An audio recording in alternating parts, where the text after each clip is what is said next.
The charity, I messed up. Don't worry. The charity fantasy football season is wrapping up.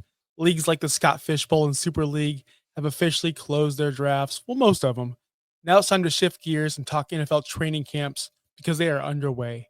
We're going to be going into the storylines, roster battles, breakout buzz, and real football finally returns this week with the Hall of Fame game. But first, let's wrap up the Super League and Scott Fish Bowl and other charity leagues. Let's get it started.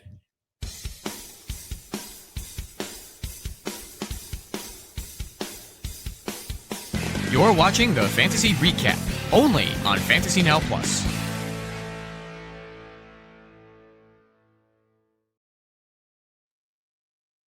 That's right. It's Monday, July 28th. The Hall of Fame game is literally Thursday, July 31st. It's wild. You told me, Justin, by the way, this is Justin Bowerly, the boss here at Fantasy Now Plus. No, but it's here. Like, it's this week. We have, I believe, the Lions and Chargers kicking off Thursday. Hall of Fame game. Nothing really happens that game, but I'm sure most of you people will be watching the Hall of Fame game, as I will be as well. So what's going on, Justin?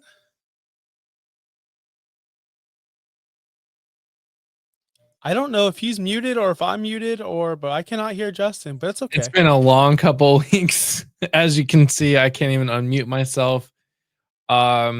No, I think I've seen my family's, my wife's side of the family more than I've seen my own family over the last month, and they don't live in this state. So I'm tired, man. I'm so tired, but football's back. It's been a grind for sure. Football is back. We do have a ton of news. I don't know if you want to get into that first before we jump into our recaps of Super League, Scott Fish Bowl, any other charity league that you may have been in. It has been reported today that Justin Fields is back on the field. 11 on 11 drills per Diana Rossini. Who's that? Diana Rossini. Sure. Sure. I'm excited. Pronounce anybody's name. I can pronounce names. I got a name I'm about to pronounce pretty soon.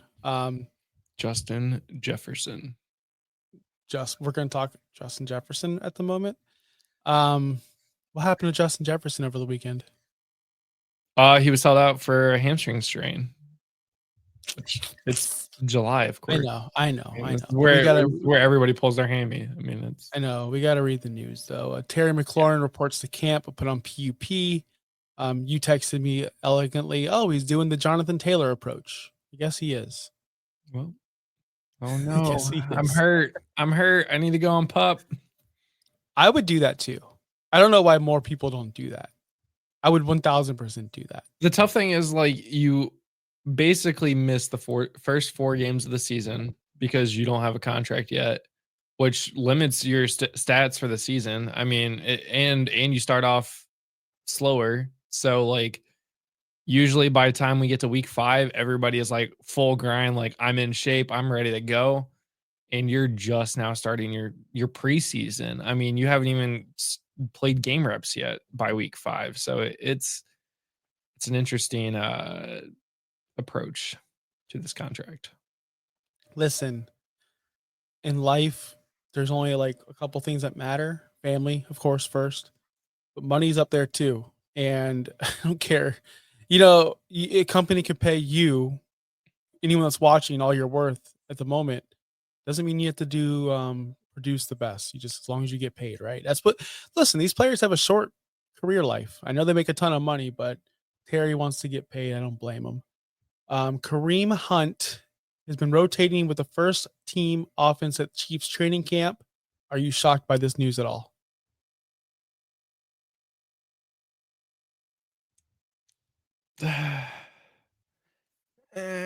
Kind of. I mean, you would assume Isaiah Pacheco would be the RB1 on that team, but I mean, Kareem Hunt's got history on that team. So, and if he's blowing people away, why not play him? Yeah, what's going on, Jamie? And Jay, yes, he's active PUP. He can come off anytime, which means when he gets paid.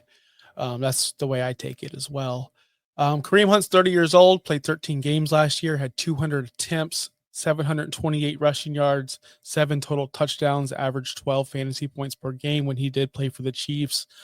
Pacheco last year had 7 games, 83 attempts, 310 yards, 1 touchdown, but he did break his fibula in week 2, missed 9 games. Pacheco was a 7th round pick in 2023. Last year was hurt. The year before that was his peak, 935 yards, 9 touchdowns, 15.3 fantasy points per game. He's replaceable, but I don't think he will be replaced. I think it's going to be a true committee. Oh, it's only July 28th at the moment. Jawan Jennings, calf, out, no timetable to return. RIP Sean and all of your trade offers. But Ricky Pearsall activated from the PUP. Let's go. Anything to add?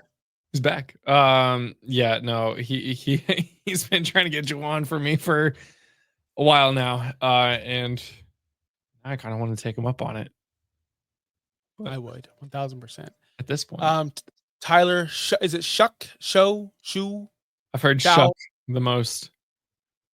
He's practicing with the second team offense Sunday. Spencer Rattler is getting first team snaps. Avoid. It doesn't matter. I don't want it. You know, in our rookie league, I was looking at my quarterback situation. I drafted Will Howard like in the 3rd round. I was like, yeah, I got this deal. I got a starting quarterback. And then I was like, well, dang, Aaron Rodgers. But I have Spencer Rattler on the bench, so I hope Spencer Rattler plays this season. That'd be great for me. Thought Will Howard was going to start. That's cute. Kenny Pickett suffers hamstring Sunday. Joe Flacco was in it. This is what I wrote. Joe Flacco was and is the leader in the starting clubhouse. Joe Flacco played played in 2024, 8 games, 1,761 yards, 12 touchdowns, 7 interceptions. He played for the Colts. It was actually pretty optimistic when he played at first, and then it went downhill real quick. So we'll see how Kenny Pickett is and if Joe Flacco is actually the starter day 1. More to monitor. I actually have been drafting and picking up Joe Flacco everywhere in my Superflex leagues just to trade him for a 3rd because that's all he's worth at the moment. Travis Hunter is seeing heavy 2-way usage in camp. That scares me. That's terrifying. I don't want that. I want him to be offensive only. And here's one that's shocking to me. Demario Douglas standing out as the top receiver in Patriots training camp, according to Taylor Kyles. He's a Patriots beat reporter. He is the best pass catcher by far and isn't even close. He's going into his 3rd season. Last year, he had 67 catches, 621 yards. He only had a 17.6 target share, so hopefully that increases. I love this. But again, it's training camp. It's training camp. I've been to like 3 training camps for the Colts, and each time I'm like, oh, this guy, he's looking really good. He's going to be dominant. He gets like 4 catches for the entire season. Yep. It doesn't matter. They're just throwing the ball. They want to see what he can do. Yeah. But Stephon Diggs isn't going out there trying to win his job. Like, come on. Yep. That's 1,000. If you're really good at your job and you already you're a veteran at what you do, why would you try hard to do what you already do? Yeah. You trying hard might cause you an injury, which then derails the end of your career. But I am high on Demario Douglas has to go out there and prove that he can play wide receiver because, I mean, that roster is not completely stacked at the wide receiver position. Not even close. But they have a lot of young talent. Demario Douglas, Kendrick Bourne, Keyshawn Butte,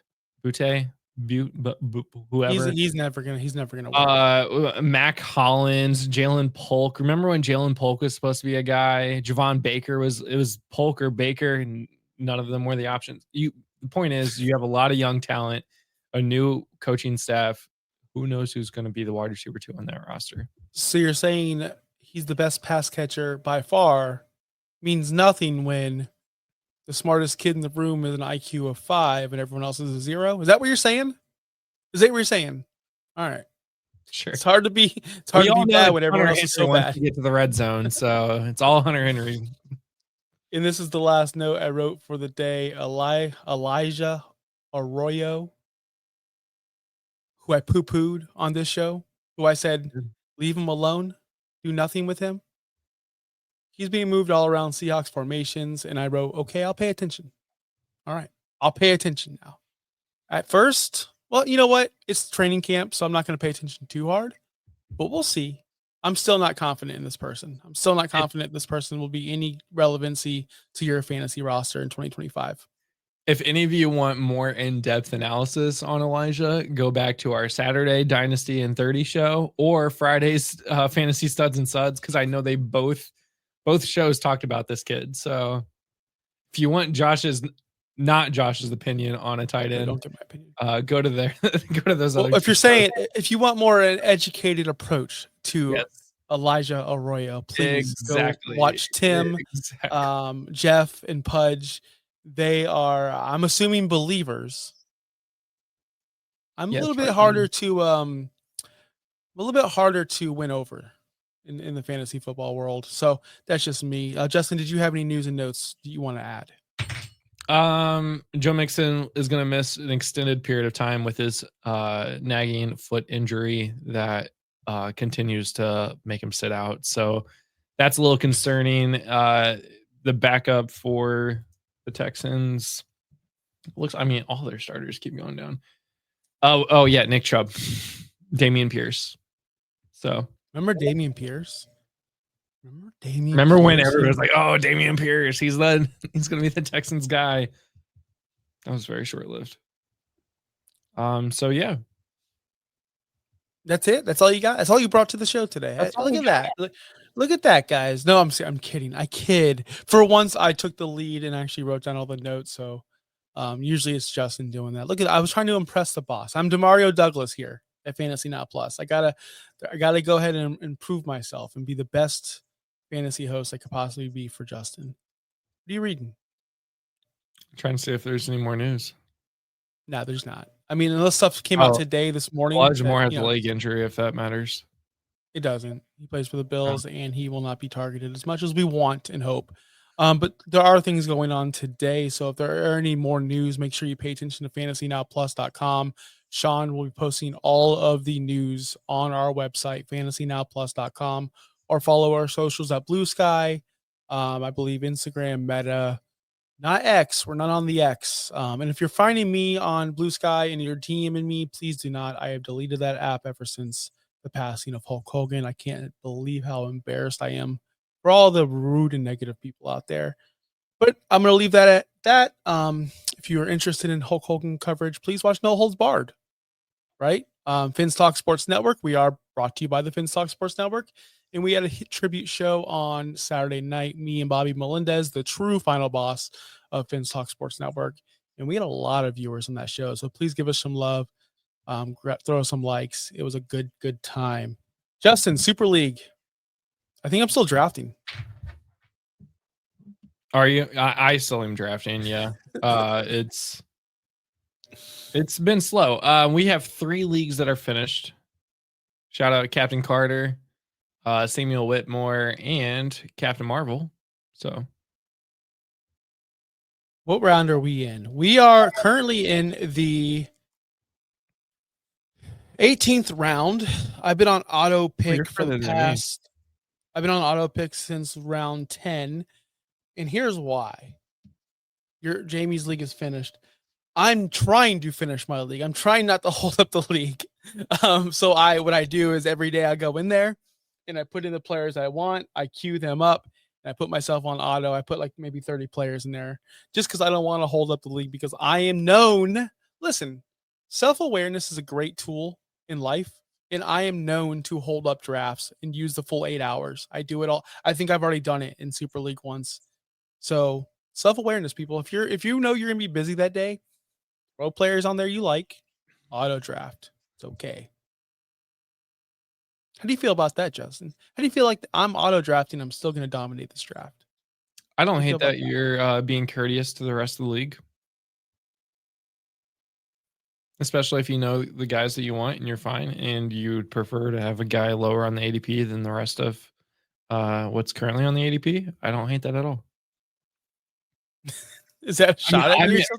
No. I'm in around 15. Ours is moving a little bit slower, which is a bummer. But hey, we're slow.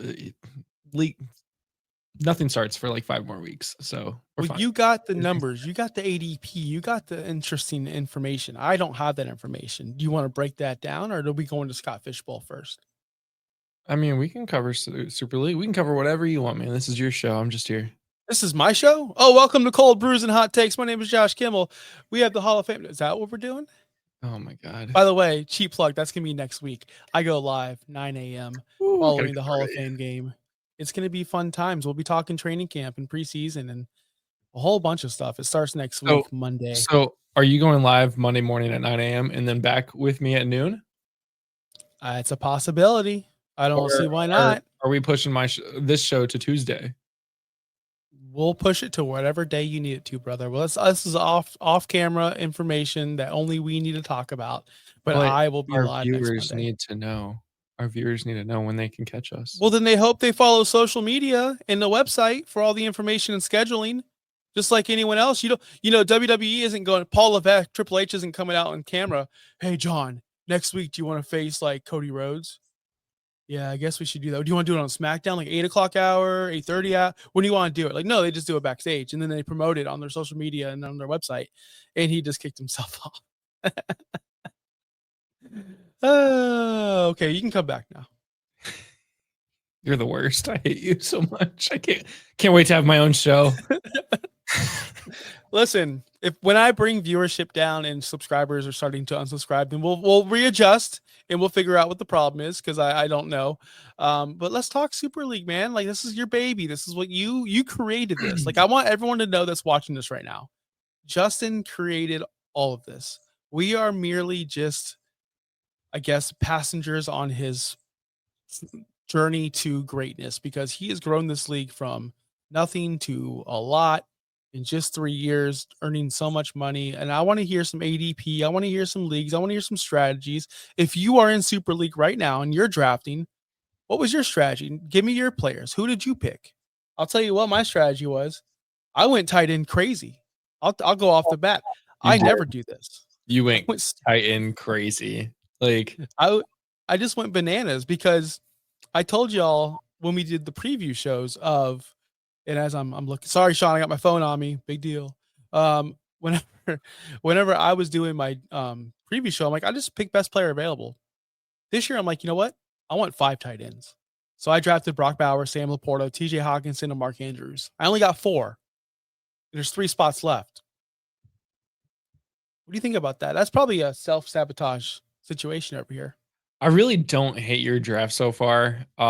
So looking at Jalen Hurts, Brock Bowers, Brian Thomas, Sam Laporta, Herbert, Rice, Hawkinson, Olave, Andrews, and Williams, your first 10 picks, Javonte Williams.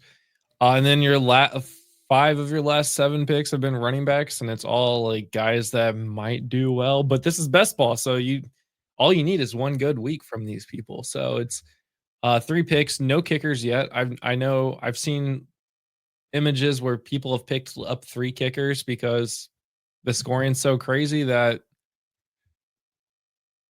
all you need is one good week from a kicker, and then you could win your games because of it. So, and then I've seen others where they drafted 0 kickers because they're going to just pick them up on the waivers each week. And that, to me, I don't know how I feel about that, because again, your kicker could score 0 and you're stuck with a 0, or you could have a second kicker on your team who scored 36 points, and then you get that 36 points instead of the 0.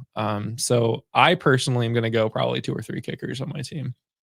Here's the thing with Super League, and if you want to just rope in Scott Fishbowl about kickers, yours is a best ball league. Super League, ours, I should say, right, is a best ball league where you don't know who's going to start week to week on your team, because it's whoever scores the most. My argument with kickers and Scott Fishbowl was, why draft kickers? It's ridiculous. Plus, you make us start a kicker. Like, it's a position.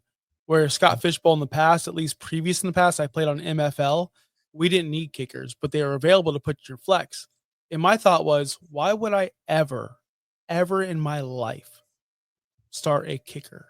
I know it's fun and cute and everyone wants to do it, but really, like, if you did the math back then, it just wasn't worth it, because the upside was never worth the upside of an actual real, and what I mean by real NFL player, like, positional player, wide receiver, running back, or tight end, you hope that kicker scores 20 points. If not, they're just giving you 8.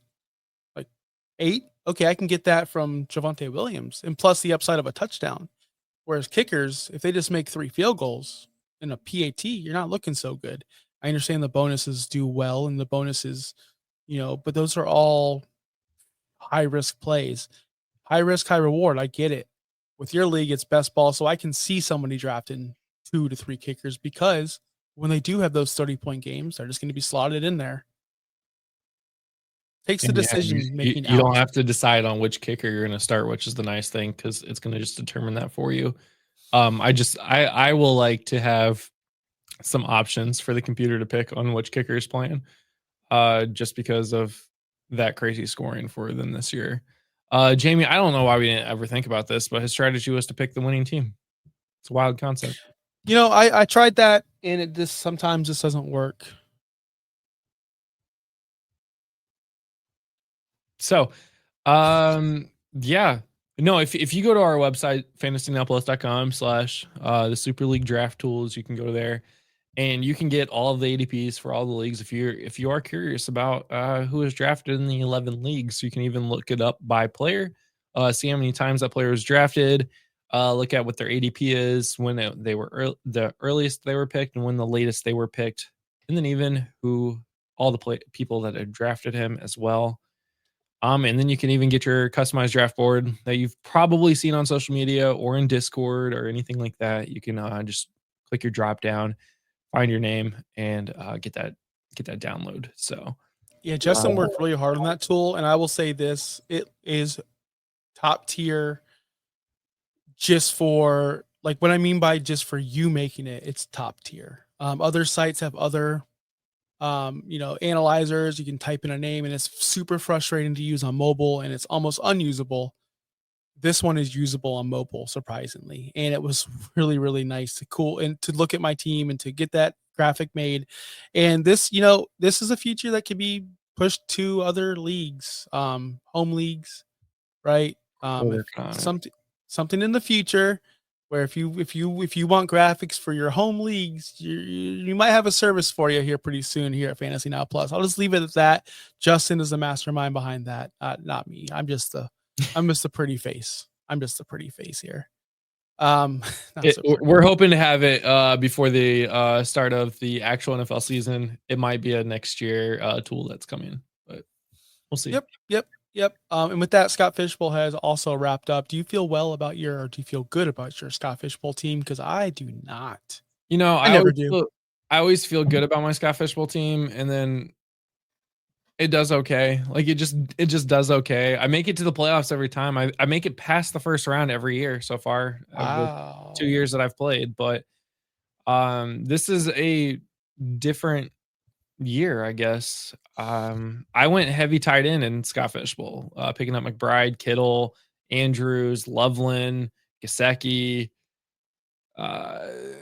Schultz, Johnson, and Okonkwo. So I went very heavy on tight end. I think I picked up 8 tight ends this year. And then I really waited on the quarterbacks, Purdy and McCarthy, JJ. So it's a risk. It's the 2 of 3 quarterbacks that I have on my team. So, but you don't have to start a quarterback this year. You don't. You can just start a super flex. You have 2 super flex spots. So it'll be a different year. It will be a weird year indeed. Man, I don't know what else you want to talk about regarding Scott Fishbowl and some strategy, because it's pretty much wrapped up by now. All the charity leagues are wrapped up by now. It has been a great charity season. I was only in Super League and Scott Fishbowl because I'm just a little bit overwhelmed with the amount of leagues you're making me join and Sean are making me join. You're coming up with a reality show. That's a good topic. Because next week, and just to let everyone know, from here on out, we will still be doing this show. Just because I have my own show doesn't mean we won't do this one. And we're putting out our final rankings for the redraft season. Next week will be quarterbacks, then running backs and receivers and tight ends, so on and so on. And on top of that, we will be having a bold prediction per episode for that position. That means Josh and Justin will be putting out their stupid bold takes, and we'll also be asking for takes from our staff. So Jeff Crisp, if you're a fan of Studs and Suds, will have his takes. Pudge as well, and so on and so on. So I'm excited for the next week's coming up. I really am. The Rainbow Bowl hasn't started yet and still accepting people. There we go. The Rainbow Bowl hasn't started yet and it's still accepting people. More leagues for us to join. If you missed out on a charity league and you really want to be in one, the Rainbow Bowl is another really big one that does really well. Be sure to join there. We will have a Super League registration for next year on our site soon. Soon. So Justin, with that being said, that the charity leagues are almost wrapped up. We still have, of course, the Rainbow Bowl going on here. I'm gonna throw you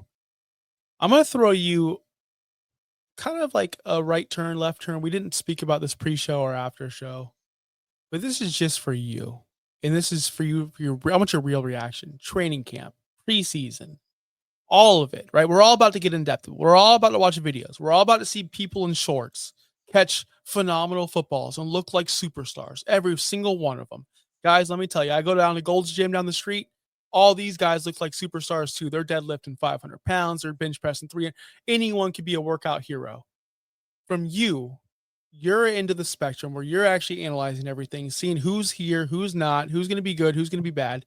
What do you look for? Do you look beyond the training camp speak, or do you actually buy into everything? And are you watching these videos and are you getting hyped for it? How do you separate the fandom for the fantasy? I don't look at anything training camp related, to be honest with you, because I've seen too many videos where it's, oh, look at this guy, he's running really fast, oh, his feet are moving really quick, and then he's injured by week 1 because he pulled a hammy. Or, oh, look, this guy's really fast, and then he's injured for half the season and doesn't play. Like, to me, training camp is, let's get back into shape so we can play football for 5 months, 4 months, something like that, and hope that we get into the playoffs. That's what training camp is for me. The only thing that I like to see out of training camp are how do rookies take hits when pads are on. Right now, pads are not on. This means absolutely nothing other than let's just get back into shape.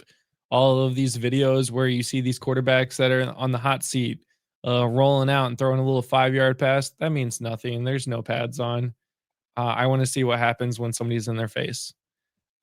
So I, again, don't really take a lot of stock out of training camp until those pads hit. And then once we actually start seeing gameplay, then I will start to take some account. Preseason, okay. But again, when a 4th string rookie running back is playing against a 4th string defensive line and linebacker, like, it's not real. It's not real yet. It's hard to evaluate because it's been so, we have so much information now. It's not like how it used to be back in my day where you had to watch preseason to figure out Arian Foster was good at football. Now you don't have to watch one single snap of preseason and you can know everything you need to know. We didn't used to know the 5th string running back on the Cincinnati Bengals. We didn't used to know the 7th round rookie drafted, receiver for the Houston. We didn't know all these people. And so we would have to watch preseason football to get this information and then have to analyze it. Now we know everyone by February. Like we know everyone. We're doing 7-round deep mock drafts by February, March. And so we know everyone. And I think that's too much information. And I think too much information has brain rotted a lot of us, as in there's too much going on.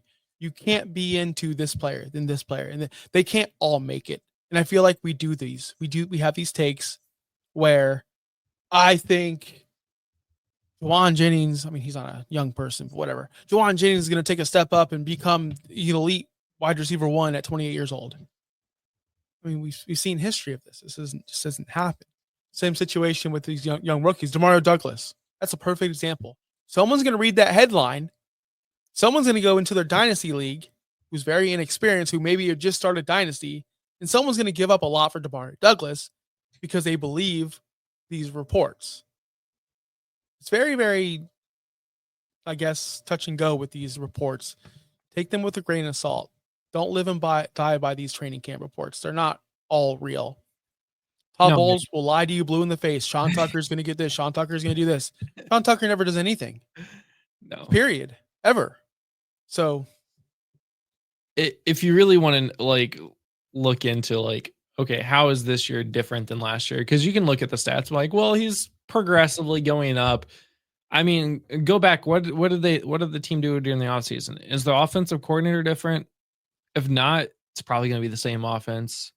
Did they sign a big left tackle? Did they get a new offensive line that should be better? Maybe the running back goes up because of that. Maybe the quarterback goes up. Does the quarterback have an injury? And what kind of injury? Is it going to limit him from passing the ball? Do they have to hand the ball off more often? Maybe you're looking at a wide receiver. Maybe they got a big time running back that's going to take a lot of pressure off the passing game where they can run the ball more, which means less targets for you. There's a lot of things that you can look at other than training camp videos. Training camp videos are probably the worst thing for fantasy football because it gets the hype up for a lot of players, which means people are overbuying in Dynasty.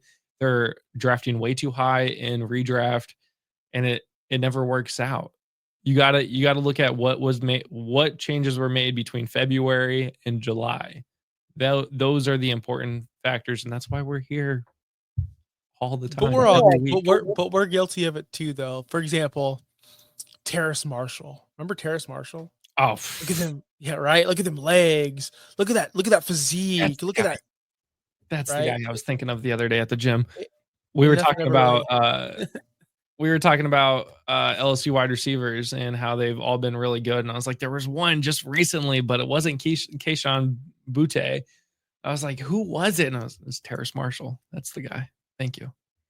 Yeah, Terrace Marshall. I mean, there's a lot of workout warriors, and I mean, for some reason or not, they just don't make it in the NFL or don't ever make a big impact. Treylon Burks, Jelani Woods. But it's hard to sift through the noise these days because, like I said, Marvin Harrison's all jacked up now, right? Marvin Harrison Jr. To me, I look at that and go, who cares, right? But to a lot of people, they go, wow, Marvin Harrison's looking good. He's about to be, guys, anyone can go buy creatine and protein and go work out. Like, anyone could. Anyone can. So it's I guess you take it as a sign of, wow, he's really taking care of his body. Wow, he's taking it serious. Okay, that's something. But I want to see Marvin Harrison Jr. produce, not gain muscle mass. I mean, I do love looking at big sweaty dudes, right? I watch wrestling. I understand. I know I love big sweaty dudes. Ask my co-host Chris Koffler, he'll tell you. But I want big sweaty dudes that produce. And I also like skinny dudes that produce as well. Sami Zayn. No, not a muscle on his body. Freaking beast.